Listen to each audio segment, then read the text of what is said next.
তো বন্ধুরা, তোমরা সবাই কেমন আছো? আশা করি ভালো আছো। আমি তোমাদের সঙ্গে শেয়ার করব একটা নতুন রেসিপি, কাঁচকলার খোসা বাটা। তো চলো কিভাবে রান্নাটা করব দেখতে থাকো, আশা করি ভালো লাগবে। তো আমি প্রথমে গ্যাসটা ধরিয়ে কড়া বসিয়ে দিয়েছি। এবার দিয়ে দেবো পরিমাণ মতন জল। আমি এখানে দুটো কলার খোসা আগে থেকে ধুয়ে নিয়েছিলাম, এবার সিদ্ধ করে নেব। দিয়ে দেব পরিমাণ মতো লবণ, দিয়ে ভালো করে মিশিয়ে নেব।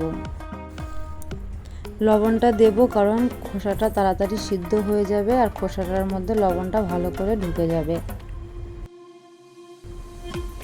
খোসাটা তাড়াতাড়ি সিদ্ধ হওয়ার জন্য আমি একটা ঢাকনা দিয়ে ঢেকে দেব, তাহলে কি হবে, তাড়াতাড়ি সিদ্ধ হয়ে যাবে।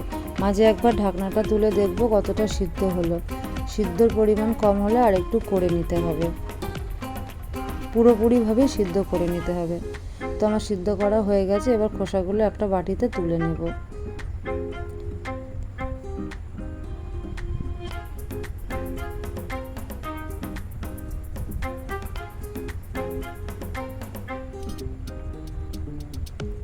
তো আমার সবগুলোই তোলা হয়ে গেছে, এবার একটু ঠান্ডা করে নেব। তো আমার খোসাটা পুরোপুরি ঠান্ডা হয়ে গেছে, এবার শিলনোড়ায় বেটে নেব। খোসার পরিমাণটা অল্প একটু দিয়ে এরকম ভালো করে থেতো করে নেব, নিয়ে তারপরে বাটবো, তাহলে কি বাটাটা খুব সুন্দর মিহি হবে।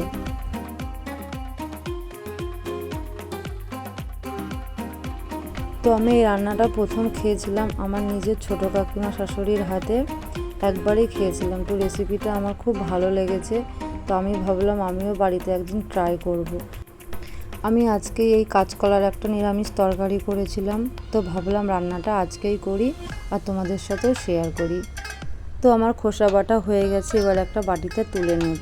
আর এখানে বেটে নেব লঙ্কা রসুন। তো আমি এখানে 2টো লঙ্কা আর 3 কোয়া রসুন নিয়ে নিয়েছি, এটা ভালো করে মিহি করে বেটে নেব। আর তোমরা যে যেমন ঝাল পছন্দ করো সেই অনুযায়ী ঝালটা দেবে।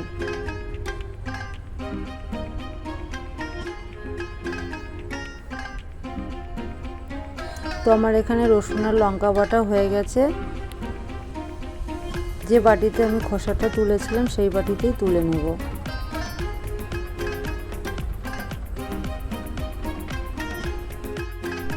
এবার গ্যাসটা অন করে চাপিয়ে দেব কড়া। কড়াটা গরম হয়ে গেলে দিয়ে দেব পরিমাণ মতন সর্ষের তেল। তেলটা গরম হয়ে গেলে দিয়ে দেবো সামান্য পরিমাণে কালো জিরে, একটা শুকনো লঙ্কা। তো ভালো করে নাড়াচাড়া করে নেব। এবার দিয়ে দেবো কলার খোসা রসুন লঙ্কা বাটা, আবারও ভালো করে নাড়াচাড়া করে নেব।